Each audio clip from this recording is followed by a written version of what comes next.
streamer shares a common saying, suggesting that marriage is the grave of life. But for Makoto Tanaka, a man battling a grotesque monster, he believes that getting employed is the true grave of life. He reviews the daunting list of targets: 5 A-rank monster trolls, 4 basilisks, and 3 S-rank turret dragons. Makoto Tanaka, a member of the Black Dog Guild, sips a drink at his desk, acknowledging that these are all troublesome monsters.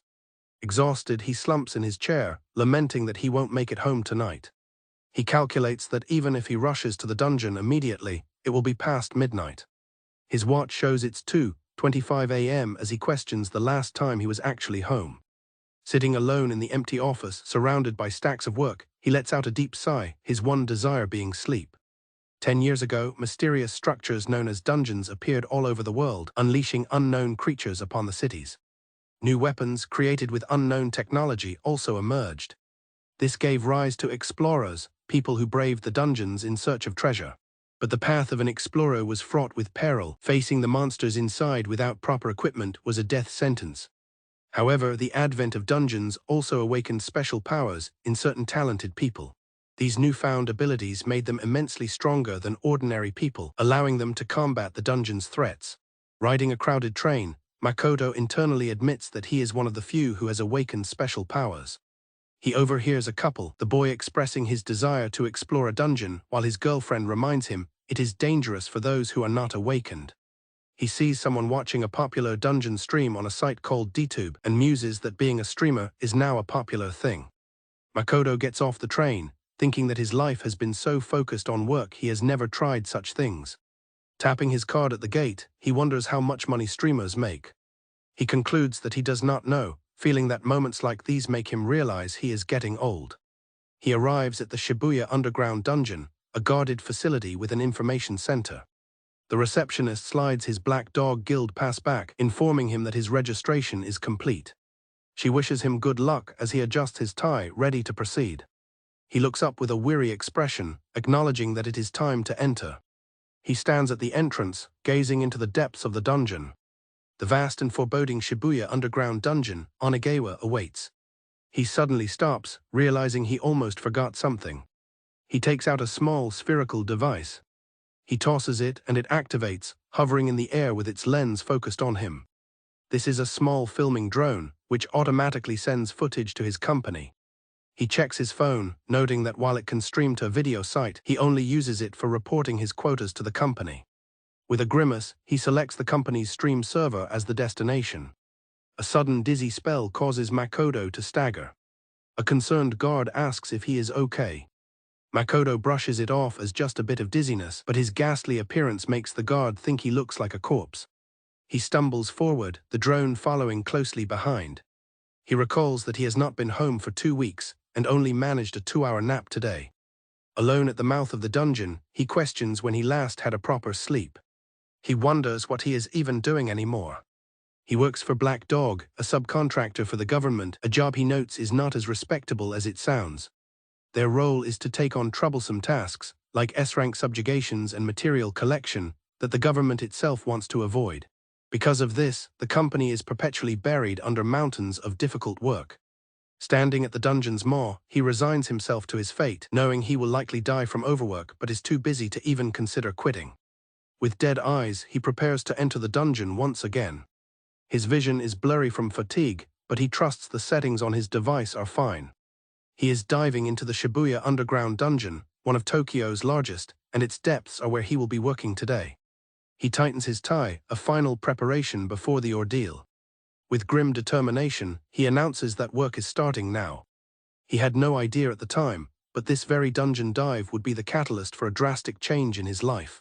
Meanwhile, online viewers are discovering his live stream. They question the stream's purpose, titled for company records, and suspect he made a mistake with the settings, not realizing he's broadcasting publicly. They deem it a suicide stream, shocked that he's entering the Shibuya dungeon alone, an act considered fatal without a team. At this point, only 3 people are watching.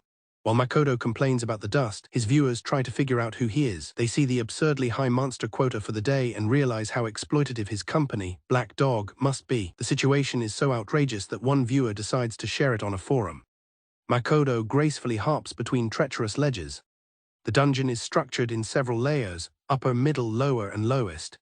He has already decided where he is heading. He arrives at the edge of a massive pit leading to the deepest level. He knows that the standard approach is to go down slowly, but he acknowledges that he lacks the time for such caution. He finds his situation utterly depressing and resolves to jump straight to the bottom. Standing at the edge, he yearns to go home to sleep and eat something warm. The drone is still recording, but he figures the president won't see this part, so it's fine to vent. He complains about not being paid enough for such dangerous work and expresses his utter exhaustion. He feels he will be lucky to get even 2 hours of sleep today. His live audience is captivated and horrified by his candid complaints about his terrible working conditions. The viewer count rapidly increases as word spreads about the shocking stream. His phone starts vibrating with a flood of calls. He reasons that since he doesn't use social media, it must be work-related. He decides to ignore the calls, assuming it is just more insults from work, which he is resigned to facing tomorrow regardless. He walks to the edge, his destination confirmed, the lowest level. A diagram shows the dungeon's structure, with a central well connecting its various floors. He understands that jumping into the well is the fastest way down. And so he jumps, believing he can reach the lowest level in a single go. He reflects that this dangerous act is something he would only do because of his ridiculous quota. The live chat erupts in panic, with viewers screaming that he is falling and will surely die. Amidst the fall, something catches his attention. His phone buzzes again mid-fall.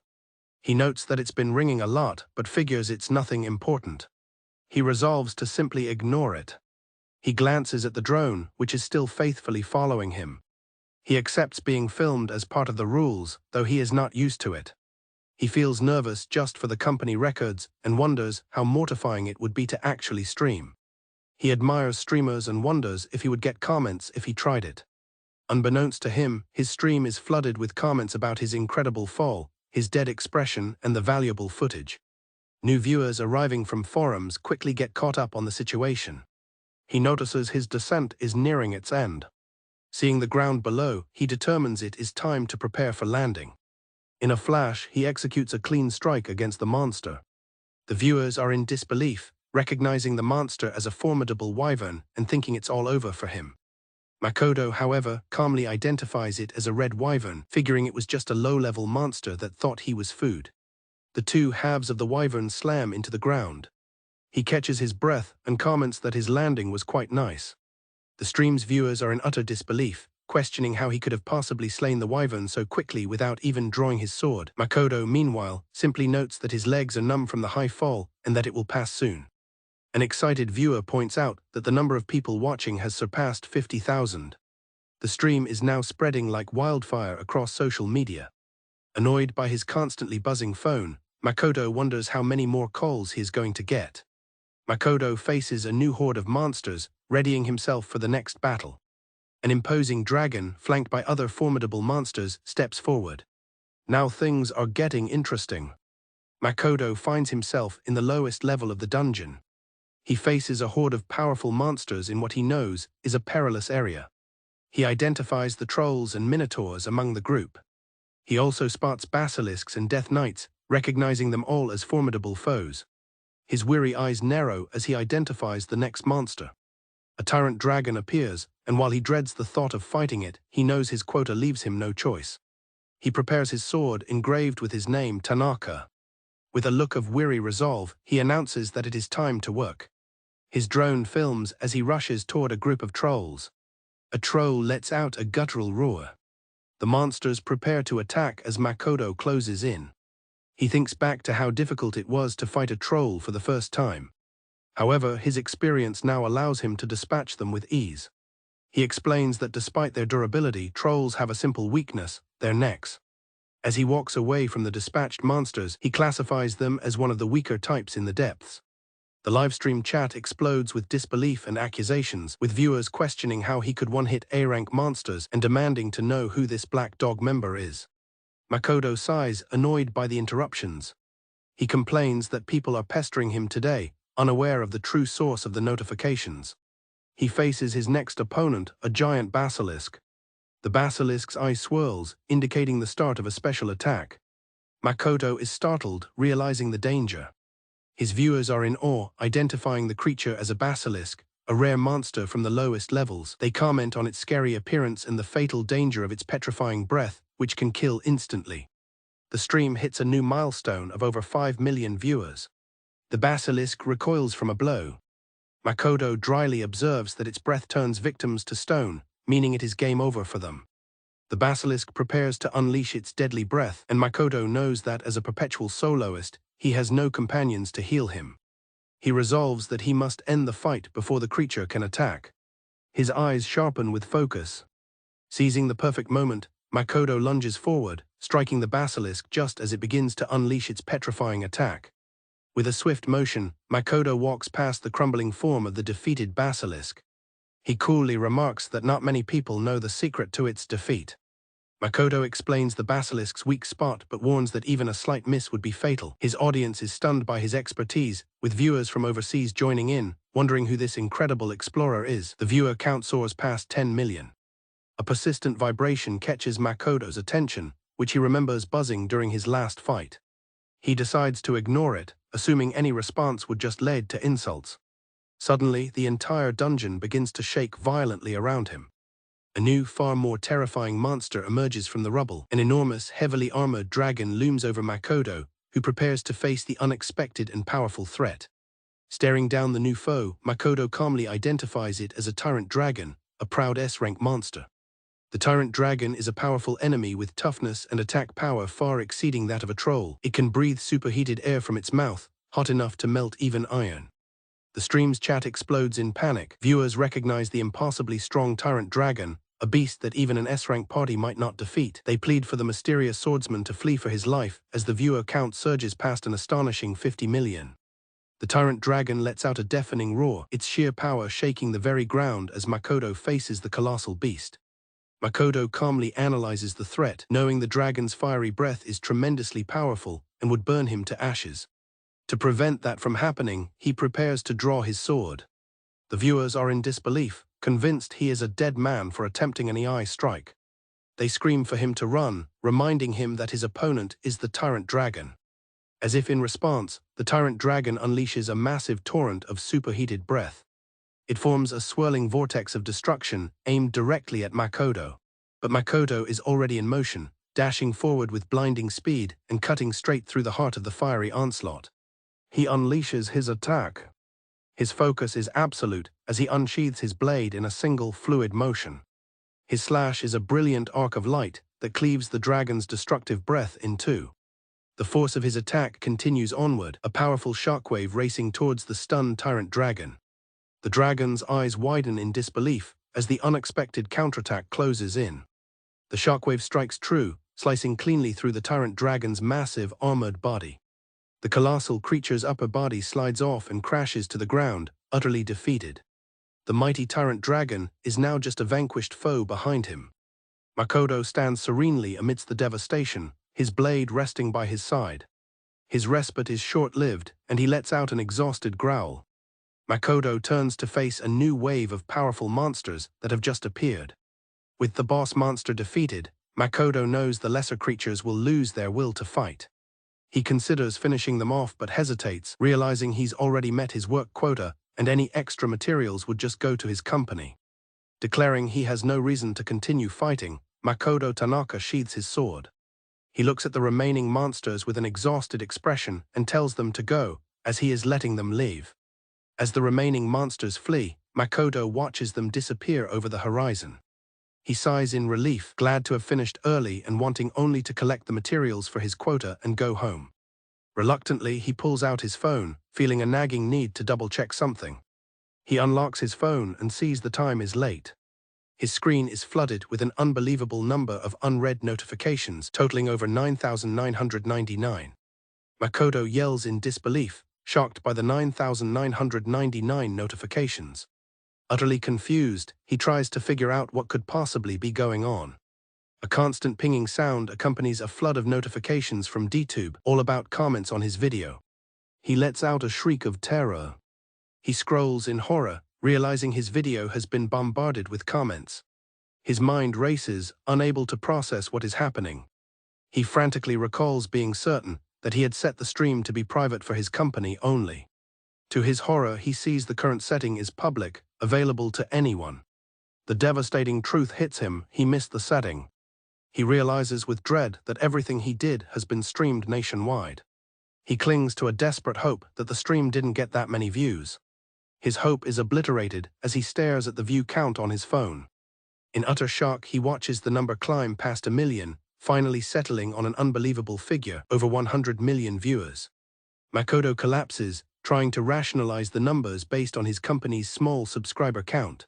But the reality is that his viewership has dwarfed even the most famous streamers, achieving a number almost unheard of. The live chat scrolls by in a blur of excitement, with viewers praising his coolness and laughing about his deadpan declaration that work was starting. Many in the chat are desperately asking for his name. Overwhelmed, Makoto sees his new nickname, Corporate Slave Swordmaster, trending on social media, accompanied by a flood of guild invitations and questions about his power. He realizes with a sinking feeling that no matter what he says, the situation is completely out of his control. Kneeling in defeat, Makoto resigns himself to his fate, muttering that he's definitely going to have to write a report on this. The story continues the day after the stream incident. Huddled on his couch, Makoto stares at his phone in disbelief, groaning that he has become a hot topic online. His phone screen is filled with news alerts about the mysterious corporate slave swordmaster who achieved 100 million live viewers.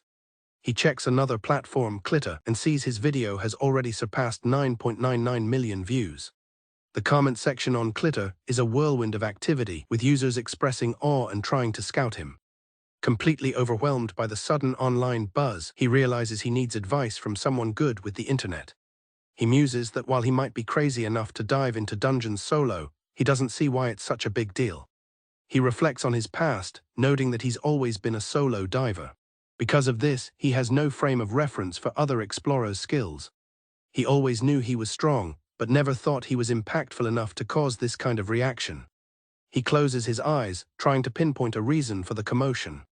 It dawns on him that the reason for the fuss is the contrast. He looks like a typical, unappealing salaryman, not a mighty explorer.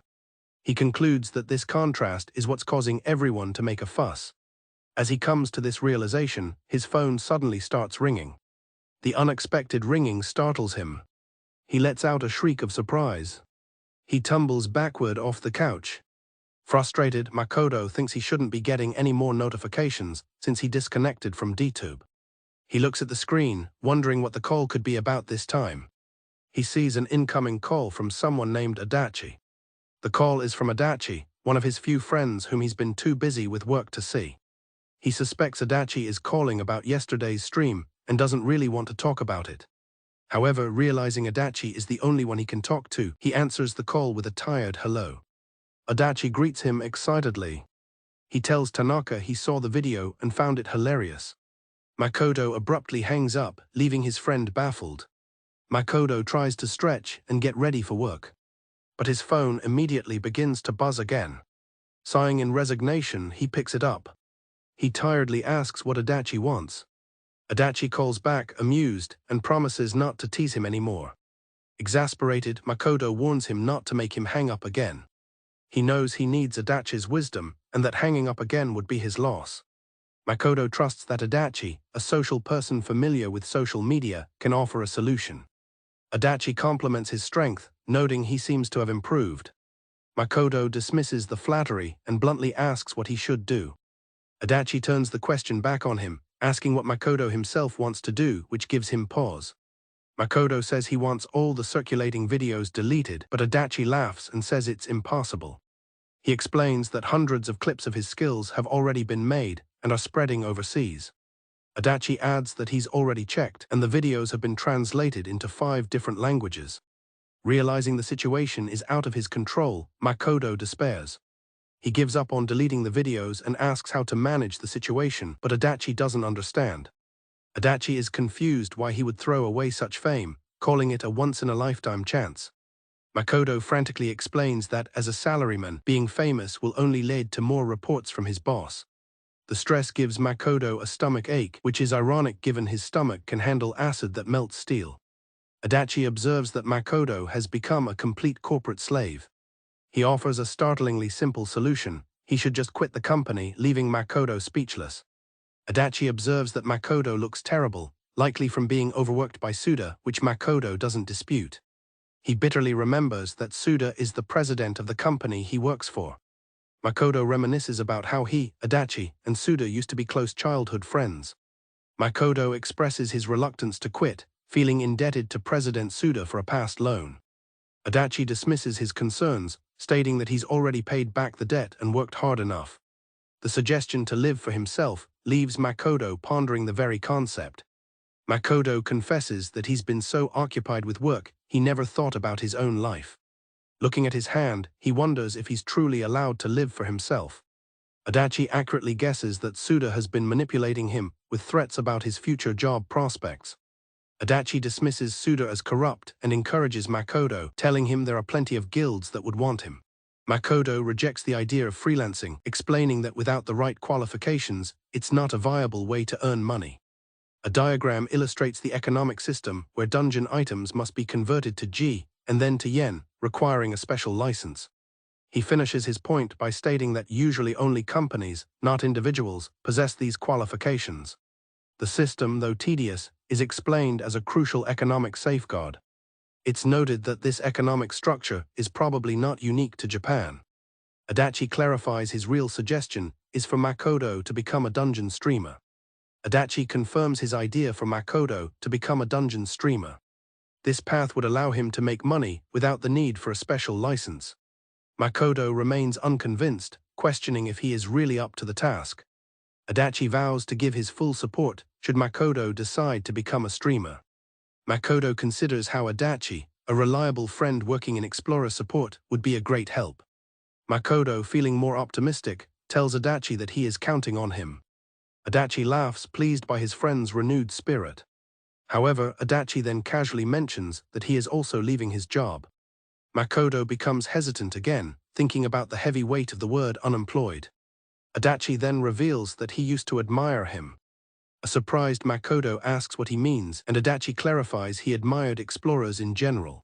Watching a video of Makoto's fight, Adachi explains that seeing such amazing people meant he didn't have to go into dungeons himself. Makoto is visibly moved by his friend's words. This inspired him to get into supporting explorers with the goal of one day helping a particular person. When Makoto asks who Adachi intends to support, Adachi teases him for not getting it. With renewed confidence, Makoto cheekily suggests that Adachi should quit his job and come work for him as a waiter instead. Adachi reminds Makoto of his strength, saying that after defeating a tyrant dragon, Suda should be no match for him. Makoto thanks his friend and ends the call, leaving the room with purpose. His watch shows the time is 7:58 a.m.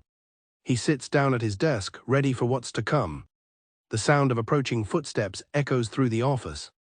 The door is thrown open violently. Makoto looks up from his desk, his expression determined. Suda and his men enter, calling out to Tanaka. He laughs maniacally, telling Makoto he hopes he is ready for the consequences. Suda furiously demands if Makoto truly understands the consequences of what he has just done. Makoto, though looking weary, calmly turns the question back on him. The stress of the situation makes Makoto's stomach churn, and he realizes he's more susceptible to it than he thought. He takes a deep breath, grateful for his recent conversation with Adachi, which has allowed him to see things objectively. He feels that without that talk, he might have already surrendered to the pressure. Suda screams that because of Makoto's stream, the company's reputation is in ruins and demands to know how he will take responsibility. One of Suda's men coldly adds that the other employees will be arriving soon, warning Makoto to be prepared. Suda laughs maniacally, telling Makoto to get ready for what's next. Unfazed, Makoto observes his boss and thinks to himself that Suda's management skills are nothing special. Makoto reflects on how working for this exploitative company has worn him out completely. He recalls the debt of gratitude he felt towards Suda, but seeing his boss's tyrannical behavior only strengthens his resolve. He resolves that from now on, he must fight to live for himself. As other employees arrive, Suda immediately begins to lecture them for being late, claiming it's for their own good. Makoto sees through the facade, realizing Suda simply enjoys lecturing people and is a hopeless case. Suda internally delights in his own cruelty, thinking of himself as scum who enjoys torturing those who can't fight back, all while feigning the burdens of being president. Makoto sees through the act, but the stress still gets to him as he wonders how to argue his case. His phone suddenly vibrates. While feigning a cough, Makoto checks his phone. He sees a perfectly timed message from Adachi. His friend advises him that to overcome his fear, he should just remember that he could kill Suda in an instant. The thought gives Makoto pause. Makoto apologizes, feigning illness. Suda mockingly asks if he thinks that's an excuse. Makoto firmly states that he doesn't, while internally assessing Suda as a former explorer. He notes that Suda is now out of practice and full of openings, concluding that he himself is stronger. As Suda continues to gloat, Makoto lunges forward with sudden explosive speed. His eyes are locked on his target. With immense control, Makoto's fist stops just shy of Suda's face, the air around it crackling with restrained power. Makoto calmly realizes it would take less than a second to kill his boss. Suda, now terrified by Makoto's cold stare, demands to know what he's looking at. Makoto understands he was never truly scared of Suda, only of being forced to quit the company. With nothing left to fear and no longer caring if he quits, Makoto steels his resolve. Just then, the other employees burst in, apologizing for their lateness. Suda promises to deal with their pay cuts later, eager to get back to his public shaming of Makoto. Now with an audience, Suda theatrically asks Makoto if they should begin. Makoto simply stares back, completely unfazed. Suda yells at Makoto to confess what he's done for everyone to hear.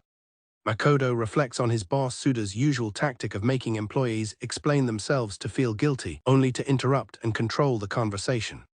Suda, employing this very method, challenges Makoto to speak, confident that his employee will break down like all the others.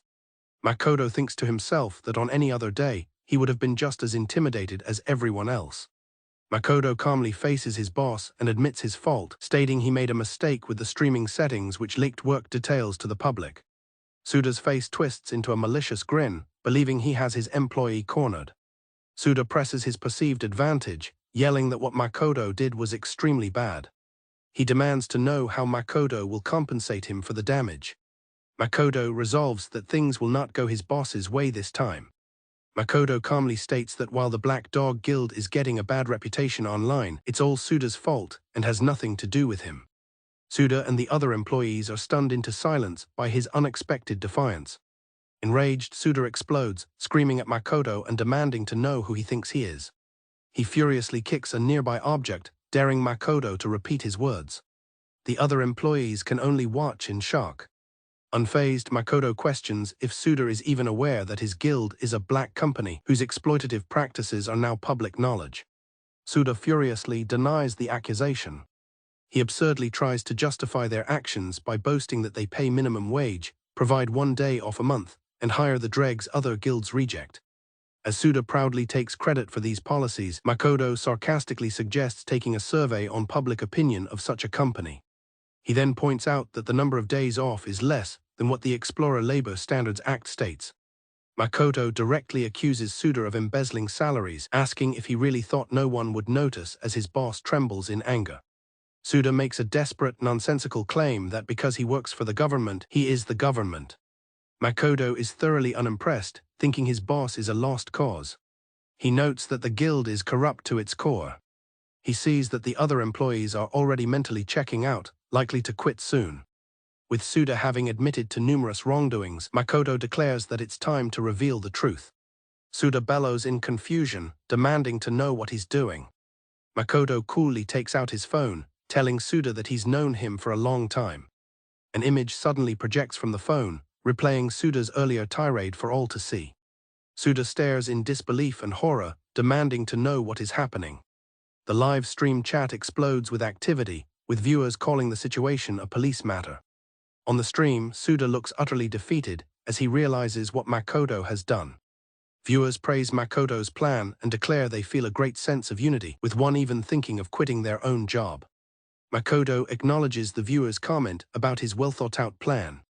He reveals his trump card, a camouflage drone that was streaming the entire confrontation.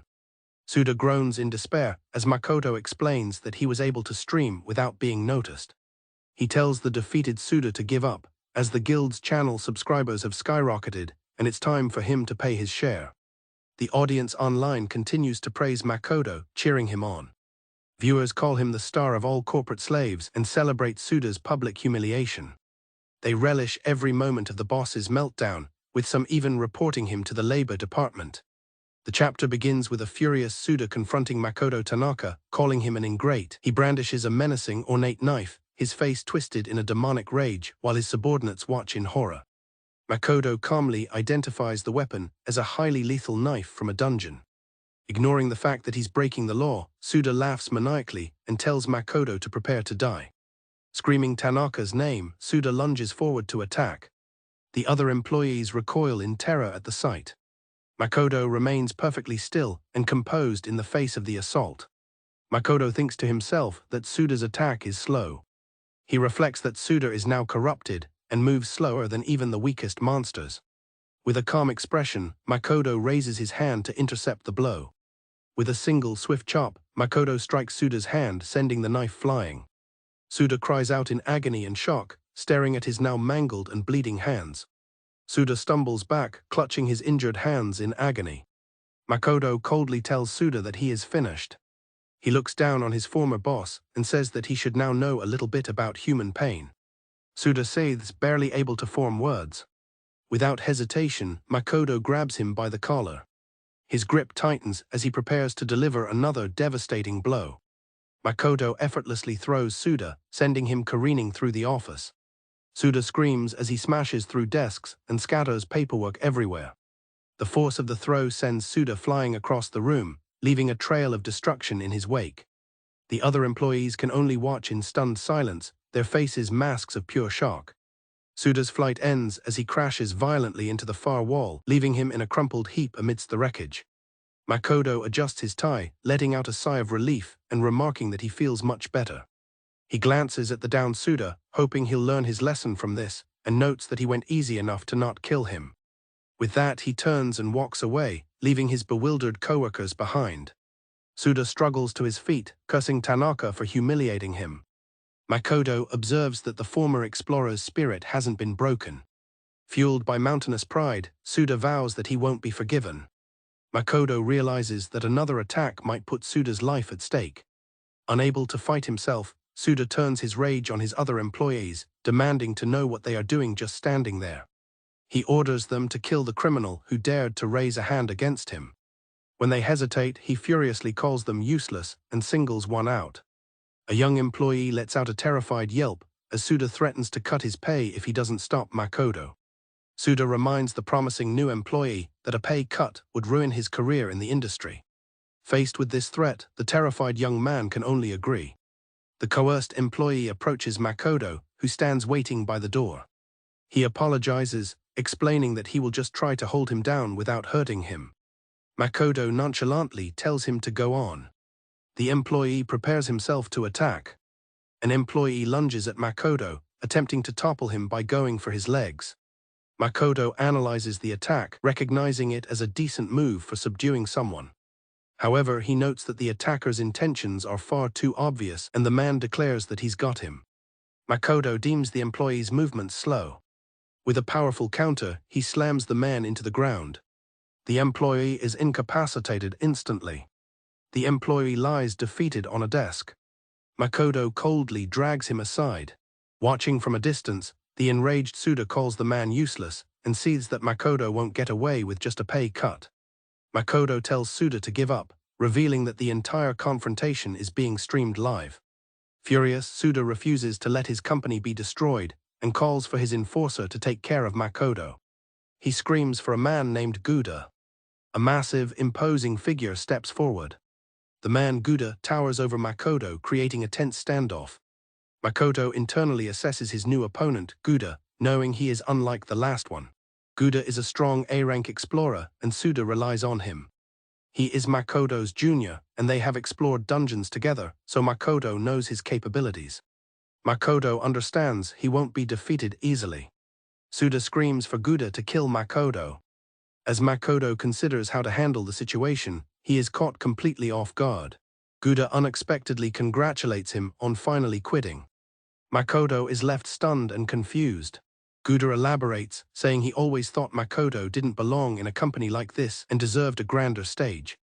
Makoto, taken aback, thanks him and reflects that he had misinterpreted Guda's quiet nature as hatred, while Suda looks on, betrayed and furious. Suda erupts in rage, screaming at Guda for siding with Makoto. Guda's expression darkens as he turns to confront his boss. Suda is shocked by the defiance. Guda firmly states that he won't follow Suda's orders because Makoto is his senior who taught him the basics of being an explorer. Makoto thinks to himself that if he were to seriously fight Guda, he would be the one on a deathbed, something the president should know. He also acknowledges that Guda could put up a good fight against him. Guda tells Makoto to leave, assuring him that he will stop the president. Surprised, Makoto asks if he is serious, and Guda confirms. Grateful, Makoto accepts his help. Suda grits his teeth in silent fury. Relieved that he can finally bid the company goodbye, Makoto reaches for the doorknob. He opens the door to make his exit. A woman at the lade commands everyone to freeze. Makoto is surprised to see them. She identifies her team as the audit section of the association's management bureau, who have arrived in response to a report. Mistaking the official's arrival for his own salvation, Suda laughs maniacally, believing the audit section has come for Makoto. He gloats about how the tables have turned, pointing at Makoto and demanding the officials arrest him as a criminal. Makoto realizes the officials, part of a government organization, were likely summoned by a viewer of his livestream. Suda continues to shout, urging the officials to perform their duty. However, his triumph is cut short when two officers grab him by the arms. They calmly instruct him to come along with them. Utterly confused, Suda can only stare blankly at the sudden turn of events. Struggling against his captors, Suda protests that they have the wrong man, insisting Makoto is the real culprit. The female official formally places Suda Akihiro under arrest for violating the Explorer Labor Standards Act and the Awakened Special Act. Makoto adds that with all his actions streamed live, there are no excuses, leaving Suda to scream that it's impossible. Suda remains in disbelief over what has transpired. His former employees watch, remarking that his tyrannical reign is finally over. In a desperate final plea, he argues that Makoto should be arrested for using violence against him. The female official sighs at the accusation before addressing it. She confirms that the Awakened Special Act prohibits the use of powers outside a dungeon without permission, especially against ordinary people. Suda seizes on this, thinking he has found a way out. The law defines an awakened as someone who has developed special powers due to the appearance of dungeons. This awakening occurs when magic essence from a dungeon enters a person's body, though its strength varies. Because this power can be used outside the dungeon, the Awakened Special Act was created to restrict it. Believing himself protected by this law, Suda screams that he is the victim. Makoto tells Suda not to make a mistake. The official clarifies that since both of them are awakened, Makoto's actions fall within the category of self-defense. She concludes that Suda is overwhelmingly to blame as he made the first move and even used a weapon, leaving him speechless. A colleague expresses his relief, and Makoto agrees, glad that Suda's status as an awakened means he won't be punished under the Special Act. Just as he feels he is in the clear, the female official informs Makoto that he will also need to come to the public office. Makoto reluctantly agrees, annoyed at the inconvenience. She notices his stare and asks what is wrong. He realizes he's seen her face before and hesitantly asks if she is Amatsuki. With a weary sigh, she asks if he is only just now recognizing her. Hearing the name, Suda shouts in shock, recognizing her as Amatsuki Kanade and noting how much she's grown. He demands to know what the Chief of Subjugation Unit 1 is doing there, to which she explains that a member of her unit must be present when arresting an awakened. Suda understands the procedure but questions why a top official like her would come personally, as it seems unnecessary. Makoto silently agrees that Amatsuki's presence for a minor case like Suda's is strange, though he concedes his own actions were probably worse.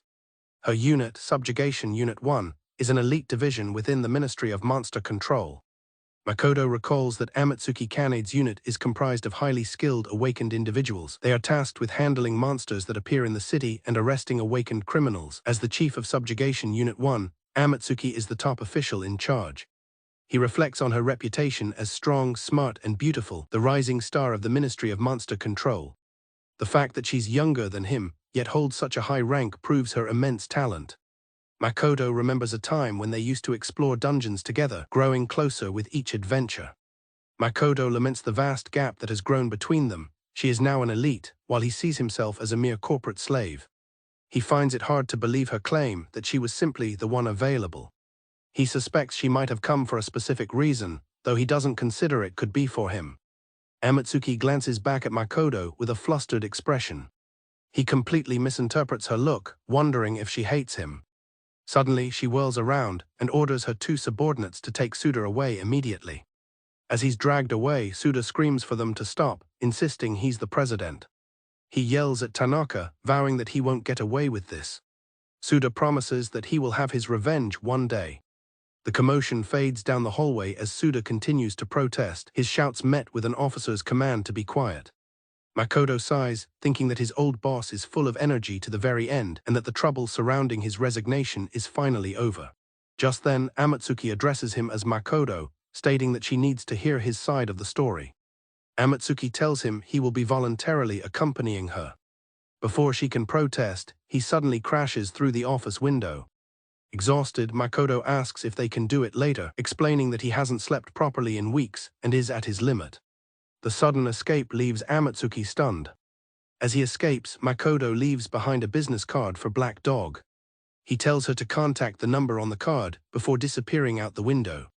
With newfound freedom, Makoto leaps gracefully between the city's skyscrapers, putting distance between himself and his old life. Amatsuki rushes to the broken window, her composure gone. She shouts out into the open air, revealing that she had come all this way just to see him. Too far away to hear her, Makoto briefly wonders if he heard something. He dismisses the faint sound as his imagination. Left behind, Amatsuki sadly thinks that he is now a distant memory and that they will likely never explore dungeons together again. While walking down the street, Makoto is startled by a loud voice calling his name. It's his friend Adachi, who enthusiastically praises his recent livestream, much to Makoto's surprise. Flustered, Makoto shushes his friend, worried about being discovered, but Adachi playfully teases him about his new celebrity status. When an annoyed Makoto tries to leave, Adachi quickly apologizes for his joke. The two end up at a nearby restaurant, where Makoto sighs that his friend always says too much. As a grand gesture, Adachi declares that Makoto can order anything he wants, calling it a retirement gift. Makoto recalls receiving the sudden invitation. While a family restaurant seems an odd choice, the newly unemployed and hungry Makoto was relieved to accept. Encouraged by Adachi not to be shy, Makoto takes him at his word. He proceeds to order a staggering amount of food, including multiple extra-large meals and a pancake tower. He adds that it's just for now, leaving Adachi completely stunned by the massive order. Adachi protests that the order is too much for his allowance, but Makoto coolly states it will satisfy his hunger for now. Adachi then recalls that, as an active explorer, Makoto naturally requires a lot of food. He notes that Makoto looks healthier and the dark circles under his eyes have faded, then offers to get him a drink. Makoto reflects on how he was like a dead man walking during his time as a corporate slave. He remembers how he looked near death just that morning. He then asks Adachi the real reason for their meeting. Adachi says he has something he made to show him. Adachi pulls out a document titled Tanaka Makoto's The Road to Becoming a Popular Streamer. Makoto is stunned as he looks through the detailed packet. It includes analysis on stream content, popular viewing times, and other useful information. Adachi correctly guesses that Makoto doesn't know much about streaming. He tells his friend not to worry. He then raises a glass and confidently declares that he will make Makoto a world-class streamer. Moved by the gesture, Makoto is at a loss for words. Adachi then presents another gift, a drone, explaining that while it's an older model, it's still perfectly usable. Makoto is completely overwhelmed, touched that his friend even prepared a drone for him. But Adachi isn't finished. He shows Makoto a streaming channel he already created for him. He explains he did it to be safe, since new accounts often can't stream right away. Adachi tells a stunned Makoto that he can start streaming tomorrow and that he'll send the login information later. Just then, their mountain of food arrives. Overwhelmed by his friend's incredible generosity, Makoto asks if he's sure about doing all this, admitting that he can't repay him. Adachi waves off his concerns, stating he's not trying to leech off an unemployed friend, he's doing it because he's having fun. He tells Makoto not to worry and to just go for it because he's looking forward to seeing him in action, and Makoto finally agrees.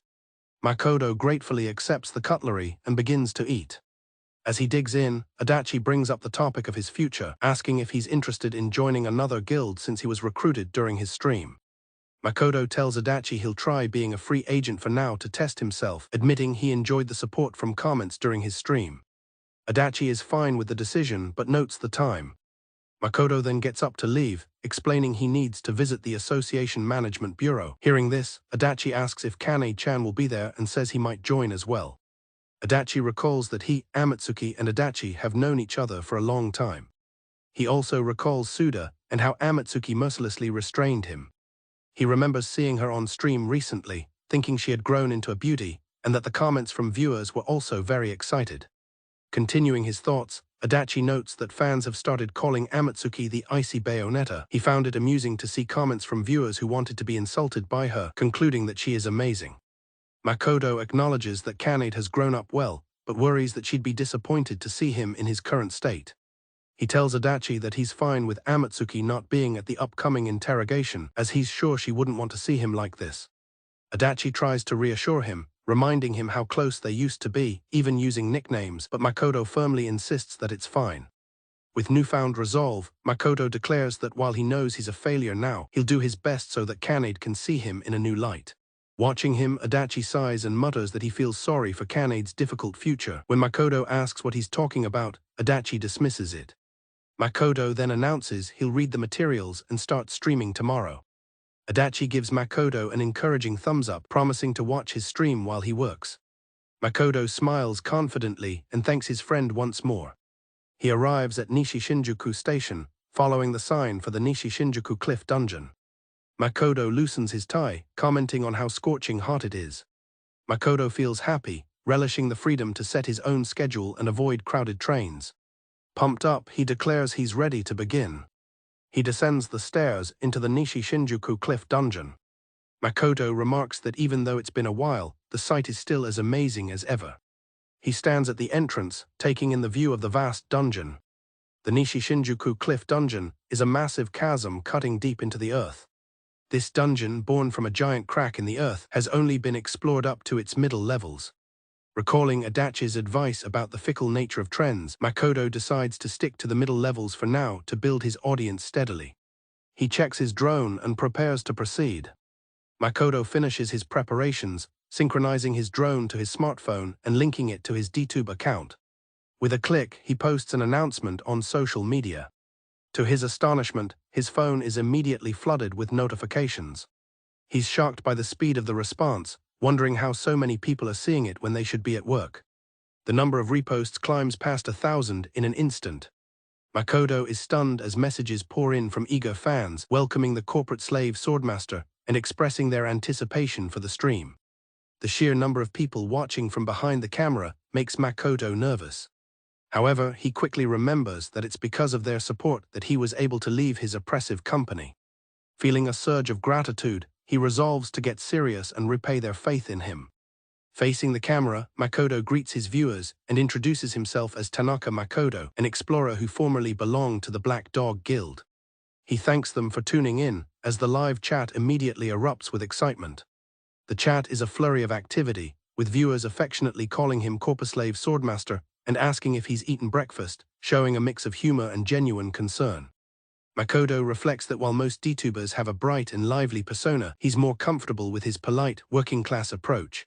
Realizing he forgot to project the comments, he apologizes to his viewers and fumbles with his phone. After a moment, he successfully displays the chat feed. He apologizes again for the long wait. Thanking everyone for their comments, Makoto announces his plan to explore the Nishi Shinjuku Cliff Dungeon, but only up to the middle floor for today. He awkwardly confirms he's had breakfast, admitting that responding to the live chat is a new challenge. With that, he declares he's ready to dive in. With a sly grin, Makoto cheekily asks his audience to promote the stream on social media, reminding them that he's now unemployed and needs the support. He explains that the Nishi Shinjuku Cliff Dungeon is located in the middle of a massive cliff, making it difficult to access. To solve this, the Dungeon Administration Bureau recently built an elevator station to take explorers down to the entrance at the bottom. As he approaches the elevator station, Makoto is taken aback. The area is packed with a huge crowd of other explorers. He's confused by the unprecedented crowd, noting he's been to this dungeon before but has never seen anything like this. He wonders if a rare item or monster has appeared, but quickly refocuses on the immediate problem of what to do for his stream. Makoto grows anxious, realizing he might have to cancel the dungeon attack on his very first stream, as his viewers react with a mix of disappointment and anger, with some accusing him of staging a stunt and unsubscribing from his channel. Makoto panics, realizing that if things continue like this, his very first stream will be a complete disaster. The negative feedback floods his screen, with viewers unsubscribing and calling everything a lie. He recalls studying materials from a man named Adachi, but feels unprepared for the current situation. Despite the mounting pressure, he resolves to fix this mess somehow. Feeling uncharacteristically bold, Makoto thinks that talking to a stranger is his only option. He swallows his nervousness, his small camera drone hovering nearby. He taps the armored man on the shoulder. "Excuse me," he begins, asking if he can ask a question. The armored man turns and immediately recognizes him, shouting out, "You, Corposlave Swordmaster-san." The crowd begins to murmur in surprise. Others gasp, remarking that he's even more attractive in person. Suddenly the center of attention, Makoto is completely overwhelmed. He clutches his stomach, feeling a wave of anxiety wash over him. The crowd buzzes, acknowledging that he's already a celebrity with many fans among the explorers. A flustered Makoto finally asks what's causing the massive crowd at the entrance. The armored man is ecstatic, asking if Makoto is also planning on entering the Nishi Cliff and exclaiming how lucky he feels. Makoto confirms that Nishi Cliff is just an abbreviation for the Nishi Shinjuku Cliff Dungeon and asks for the reason behind the crowd. The armored man apologizes for his earlier excitement and explains that the elevator to the entrance is broken. He elaborates that while a few groups made it inside in the morning, the elevator broke down halfway through. The man adds that if the elevator isn't fixed, they won't be able to retrieve the people who are already down there.